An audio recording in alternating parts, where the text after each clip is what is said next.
Hi the guys, welcome to let's make history simple. நம்ம இன்றைக்கி பார்க்க போகிற வீடியோ கிளாஸ் 10ல் இருக்கிற நான் கோஆப்ரேஷன் மூவ்மெண்ட்.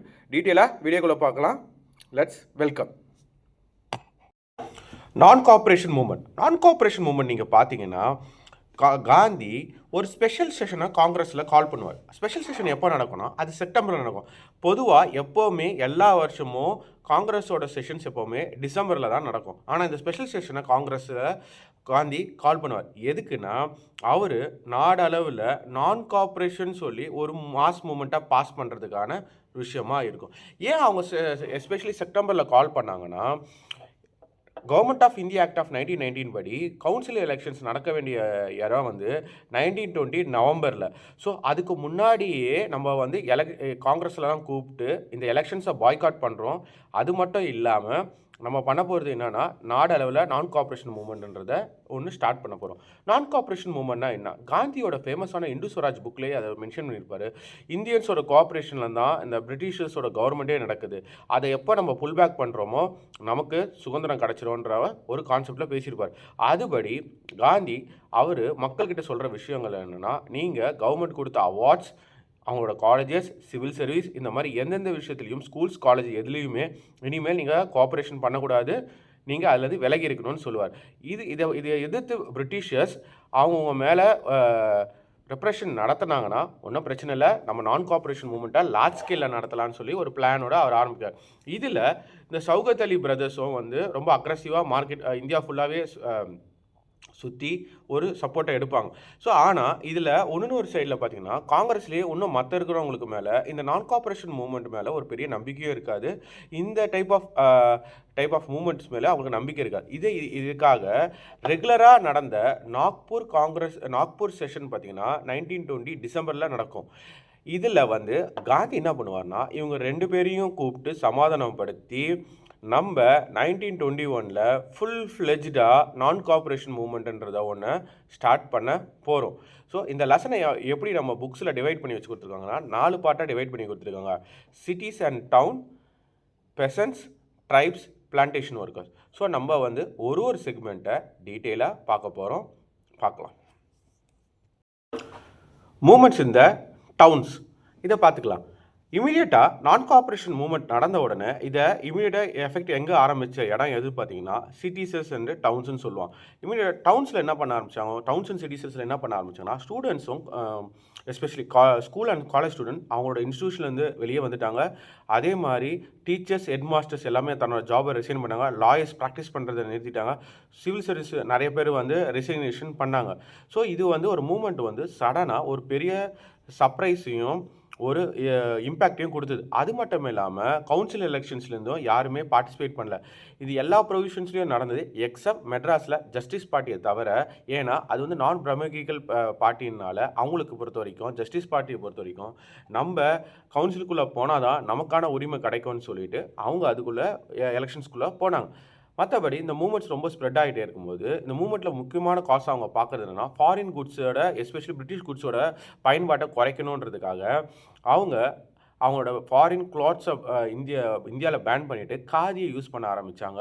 நிறைய ஃபாரின் கிளாத்ஸ் எல்லாம் பேன் பண்ணாங்க. ஸோ இதனால் பிரிட்டிஷ்க்கு ஒரே வருஷத்தில் அவங்களோட இம்போர்ட் பாதியாக குறைஞ்சிது. 107 கோடியிலேருந்து 57 கோடியாக பாதியாக குறைஞ்சது. ஆனால் இதுக்கு ஒரு சைடு எஃபெக்ட்ஸும் கொடுக்க வர ஆரம்பிச்சிது.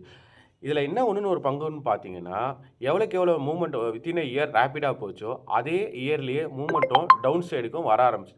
முதல்ல அதுக்கு மாற்றாக நம்ம கிளாத்ஸ் பார்த்தீங்கன்னா, காதி கிளாத்ஸ்லாம் ரொம்ப எக்ஸ்பென்சிவாக இருந்ததுனால பீப்புளால் அஃபோர்ட் பண்ணி அது வேர் பண்ண முடியாதனால அகெயின் மக்கள் எல்லாருமே திருப்பியும் ஃபாரின் கிளாத்ஸ்க்கே போனாங்க. அதே மாதிரி ஸ்டூடெண்ட்ஸு, டீச்சர்ஸ் இவங்களாம் அந்த பிரிட்டிஷ் இன்ஸ்டியூஷன்லேருந்தோ ஒரு ஃபாரின் இன்ஸ்டியூஷன்லேருந்தோ வெளியே வந்தாலும் அவங்களுக்கு ஆல்டர்னேட்டிவான இந்தியன் இன்ஸ்டியூஷன் இல்லாதனால வித்தின் இயர் அவங்களும் திரும்பி போனாங்க. அதே மாதிரி தான் லாயர்ஸும். ஸோ ஒரு ஐயில் ஆரம்பித்த மூமெண்ட் அதே வருஷத்தில் ஒரு லோலையும் முடிய ஆரம்பிச்சிது.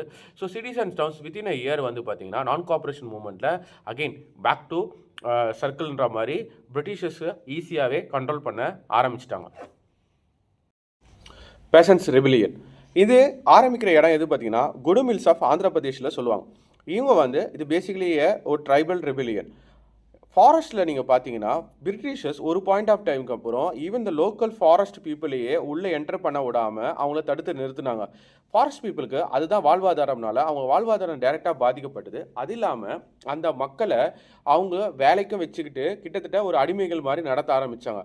இதை எதிர்த்து போராடுறதுக்காக வந்த ஒருத்தர் தான் அல்லூரி சீதாராம் ராஜுன்னு சொல்லி ஒருத்தர். அவர் வந்து கிட்டத்தட்ட வந்து நிறைய சக்திகளை கொண்டு வந்தவராகவும் ஈவன் புல்லட் சுட்டா கூட அவரால் ஒன்றும் பண்ணாதுன்ற அளவுக்கு ஒரு சக்தி வாய்ந்தவரும் அவர் ப்ரொஜெக்ட் பண்ணிட்டார். அவர் காந்தியை ரொம்ப இன்ஸ்பயர் பண்ணி அவரோட ஐடியாஸை ஃபாலோ பண்ணாலும் அவர் ஒரு விஷயத்தில் ரொம்ப கிளியரானார். நம்மளால் நான் வயலன்ஸை மட்டுமே நம்பி இந்த இதில் ஜெயிக்க முடியாது. ஸோ அவங்க யூஸ் பண்ண டெக்னிக் தான் குரில்லா வேர்ஃபேர் டெக்னிக். நீங்கள் பார்த்த ட்ரிபிள் ஆர் மூவியோட இன்ஸ்பைரிங் ஹீரோவே அல்லூரி சீதாராம் ராஜு தான். ஸோ இவர் என்னதான் காந்தியோட ஐடியாலஜி ஃபாலோ பண்ணாலும் அவர் வந்து தொடர்ந்து அந்த பிரிட்டிஷர்ஸ்க்கு எதிர்க்க நிறைய கொரில்லா வார்ஃபேர் அட்டாக் பண்ணி ஈவன் போலீஸ் ஸ்டேஷன் கவர்மெண்ட் ஆஃபீஸர்ஸ்லாம் கொண்டுக்கிட்டே இருந்தாலும் எப்போ நான் கோஆப்ரேஷன் முடிஞ்சு 1924 வரைக்கும் இவங்க இந்த மூமெண்ட்டை கேரி ஆன் பண்ணியிருந்தாங்க. ஆனால் 1924க்கு அப்புறம் பிரிட்டிஷ் இவரை கேப்சர் பண்ணி எக்ஸிக்யூஷனும் பண்ணிட்டாங்க. இதுதான் rebellion in the countryside. Rebellion in the countryside நம்ம இப்போ பார்க்க போகிற இடம் எது பார்த்திங்கன்னா அவத் வந்து இந்தியாவிலே ரொம்ப அக்ரிகல்ச்சருக்கு ஃபேமஸான ஏரியா. அந்த இடத்துல பாபா ராமச்சந்திரன் ஒருத்தர் இருந்தார். அவர் ஒரு சன்னியாசின்னு சொல்கிறார். அவர் ஃபிஜியில் இன்டர்நெட் லேபராகவும் இருந்திருக்கார். அவர் தான் ஊரில் நடக்கிற அநியாயத்தை எதிர்த்து போராட ஆரம்பித்தார். அவங்க ஊரில் பார்த்தீங்கன்னா இந்த பெசன்ஸும் ரிச் லேண்ட்லார்ட்ஸும் சேர்ந்து மக்களை ரொம்பவே எக்ஸ்ப்ளாய்ட் பண்ணி அவங்கள கிட்டத்தட்ட பீகர்னு சொல்கிற ஒரு காசுக்கு இல்லாத ஒரு அடிமைகள் மாதிரி நடத்த ஆரம்பிச்சுக்கிட்டாங்க. இதை எதிர்த்து இவர் போராடிக்கிட்டே இருக்கும் போது இது ஒரு பெரிய ஒயிட் ஸ்ப்ரெட்டாக ஆரம்பிச்சுது. நாய் தோபி பந்தெல்லாம் ஆரம்பித்து ஆல் ஓவர் வில்லேஜ்லேயே வந்து இதுக்கு எதிர்க்க போராட்டங்கள்லாம் நடத்தினாங்க. அதில் ஈவன் பார்பர்ஸ் அண்டு வாஷர்மென்ஸ் கூட சப்போர்ட் பண்ண ஆரம்பித்தாங்க.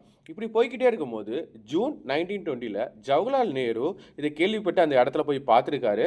அதோட கான்சிக்வன்சஸாக அக்டோபரில் அவர் என்ன பண்ணுவார்னா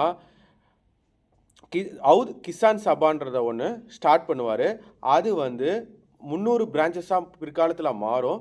அதோட மெயின் பர்பஸ் என்னென்னா லோக்கல் லேண்ட்லார்ட்ஸையும் எதிர்த்து மக்களுக்கு ஒரு விழிப்புணர்வு கொண்டு வந்து ஒரு சப்போர்ட் சிஸ்டம் க்ரியேட் பண்ணுறதுக்காக உருவாக்கப்பட்டது தான் இந்த நை தோபி பந்த். ஆனால் இது நான் கோஆப்ரேஷன் மூமெண்ட் ஆரம்பித்த உடனே இதுக்கு வந்து ஒரு புதுசாக ஷேப்பும் ஒரு எனர்ஜியும் கிடச்சிது. ஈவன் அவங்களாம் இந்த பெசன்ஸ்லாம் இனிமேல் நினைக்க ஆரம்பிச்சிட்டாங்கன்னா ஆஹா நமக்கு வந்து ஒரு விடிய காலம் வந்துருச்சு, நமக்கு சுதந்திரம் கிடச்சிருச்சின்னு சொல்லி ஈவன் காங்கிரஸ்லேயே ஒரு செக்மெண்ட் ஆஃப் பீப்புள் இதை விரும்பவில்லை. ஏன்னா இதில் ரிச் லேண்ட்லார்ட்ஸும் ரிச் பெசன்ஸும் அடி வாங்குறாங்கன்னு சொல்லி இதுக்குள்ளேயே ஒரு கான்ஃப்ளிக்ட் போய்கிட்டே இருந்தது. இந்த மூமெண்ட் ஸ்ப்ரெட் ஆகி 1921 1922 even the people started to attacking the landlords. அதுக்கப்புறமா அந்த பசார்ஸ்லாம் லூட் பண்ண ஆரம்பித்தாங்க. ஸோ இது ஒரு பாயிண்டில் போய் இது வலுவிலேருந்து இது தனியாக போச்சு. இதுதான் rebellion in the countryside. Rebellion in the plantation. இந்தியாவில் பிரிட்டிஷர்ஸ் இந்தியாவுக்கு டீ கொண்டு வந்தது யாருன்னா மெயினாக பிரிட்டிஷர்ஸ் தான். அவங்க செலக்ட் பண்ண சில ஊர்களில் பார்த்தீங்கன்னா தமிழ்நாட்டில் இருக்கிற ஊட்டியும் அசாமில் இருக்கிற அந்த டீ பிளான்டேஷன் தான் ரொம்ப ஸ்பெஷல். ஏன்னா அங்கே மட்டும்தான் அந்த லேண்ட் ஃபார்ம்ஸ் ரொம்ப டீக்கு சூட்டபுளாக இருக்கும். அதுக்கு ஒர்க்கர்ஸை நம்ம ஊர்லேருந்து எடுத்துகிட்டு போயிட்டு அந்த ஊரில் ப்ளேஸ் பண்ணி கிட்டத்தட்ட அடிமைகள் மாதிரி தான் இருந்தாங்க. அதுக்கு அவங்க கொண்டு வந்த ஒரு ஆக்ட்னா இன்லேண்ட் இமிகிரேஷன் ஆக்ட் 1858 சொல்லி ஒரு ஆக்டை கொண்டு வந்து அந்த ஆக்ட் படி பார்த்தீங்கன்னா நீ ஒரு வாட்டி மலைக்கு மேலே ஏறிட்டுனா மலையிலேருந்து கீழே இறங்க முடியாது, நீ காலங்காலமாக அதுக்குள்ளே தான் இருந்தாலும் ரொம்ப ரேராக தான் சில பேரை வந்து அவங்க வந்து பின்னாடி அமிச்சாங்க. ஸோ இந்த மாதிரி ஆக்டில் மக்கள் வந்து ரொம்பவே துன்பத்தில் இருந்துக்கிட்டு இருக்கும்போது இந்த நான் கோஆப்ரேஷன் மூவ்மெண்ட்டும் காந்தியோட ஐடியாலஜி அவங்க கேட்டுட்டோன்னா கிட்டத்தட்ட அவங்க என்ன நினச்சிட்டாங்கன்னா இந்தியாவில் காந்தி ராஜ் பிறந்துருச்சு அப்படின்னா புதிய மாற்றங்கள் நடந்துச்சுன்னு சொல்லி அவங்க எல்லாருமே குரூப்பாக மலையிலேருந்து கீழே இறங்கி ரயில்வே ஸ்டேஷன் வந்துட்டு போகலான்னு வருவாங்க. ஆனால் இவங்க மலையிலேருந்து இறங்கி கீழே ரயில்வே ஸ்டேஷன் வரும்போது இவங்க போலீஸ் இவங்களை பிடிச்சி ரொம்ப கடுமையாக தாக்கிடுவாங்க. அவங்கள திருப்பியும் அந்த இடத்துக்கு போக சொல்லுவாங்க. ஆனால் அவங்க போகும்போது அவங்க காந்திஜி பேரையும் இந்த மூமெண்ட்டையும் சொல்லி சுதந்திர பாரத்னு சொல்லிட்டு ஒரு ஸ்லோகன்ஸை ரைஸ் பண்ணி ஒரு மூமெண்ட்டை ஸ்ப்ரெட் பண்ணுவாங்க. இது அவங்கள மாதிரி ஒரு பிளான்டேஷன் ஒர்க்கர்ஸ்க்கு ஒரு பெரிய நம்பிக்கையாகவும் இருந்தது, ஒரு மோட்டிவேஷனாகவும் இருந்தது.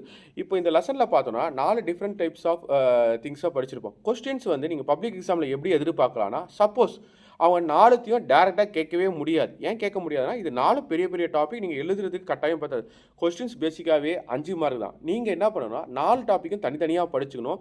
கொஸ்டின்ஸ் எதுலேருந்து 1லேருந்து வர நிறைய வாய்ப்புகள் இருக்குது. ஃபார் எக்ஸாம்பிள் கொஸ்டின்ஸ் எப்படி கேட்பாங்கன்னா early phase of non cooperation கேட்கலாம். இல்லைனா எஸ்பெஷலி ட்ரைபல் ஃபேஸ்ன்னு கேட்பாங்க. இல்லைனா cities and towns, otherwise peasants. So இந்த பிளான்டேஷன்ஸ் ஒர்க்கர்ஸ் இதெல்லாம் வந்து ரொம்ப ஷார்ட்டாக இருக்கிறதுனால டீட்டெயிலுக்கு வர வாய்ப்பு இல்லை. ஆனால் நீங்கள் நாலுத்தையும் ஆர்டர் வைஸில் important person, important place, important time, அவங்க யூஸ் பண்ண ஸ்லோகன், இதை நீங்கள் தனியாக நோட்ஸ் எடுத்து வச்சுக்கணும். இப்படி நோட்ஸ் எடுத்து வச்சுக்கிட்டாதான் நீங்கள் வந்து சப்போஸ் கொஸ்டின்ஸ் கேட்டாங்கன்னா நீங்கள் அட்டன் பண்ணலாம். நீங்கள் கான்செப்டை புரிஞ்சுக்கிட்டீங்கன்னா கொஸ்டின்ஸ் எப்படி வந்தாலும். ஆனால் இது ரொம்பவே முக்கியமான கொஸ்டின்ஸ், நான் கோஆப்ரேஷன் மூமெண்ட். ஸோ நல்லா ப்ரிப்பேர் பண்ணி வச்சுக்கோங்க. எஸ்பெஷலி இந்த 4 ரீஜனில் யார், எந்தெந்த இடம், எந்தெந்த பிளேஸ். மேப் கொஸ்டின்ஸ் நீங்கள் என்ன எதிர்பார்க்கலாம்னா, இதில் வந்து காங்கிரஸ் ஸ்டேஷன் சொல்கிற நாக்பூர், கல்கட்டா இது இருக்குல்ல பார்க்கலாம். அவத் மேப் ரீஜனில் நீங்கள் எதிர்பார்க்கலாம். குடு மில்ஸ் ஆஃப் ஆந்திர பிரதேஷ், இது ரொம்ப பர்டிகுலராக ஒரு இடமா இருக்காது, அதனால் உங்களுக்கு பிரச்சனை இல்லை. அசாம்னு வரும்போது அசாம்லேயும் டீ பிளான்டேஷன் சொல்கிறதுனால வராது.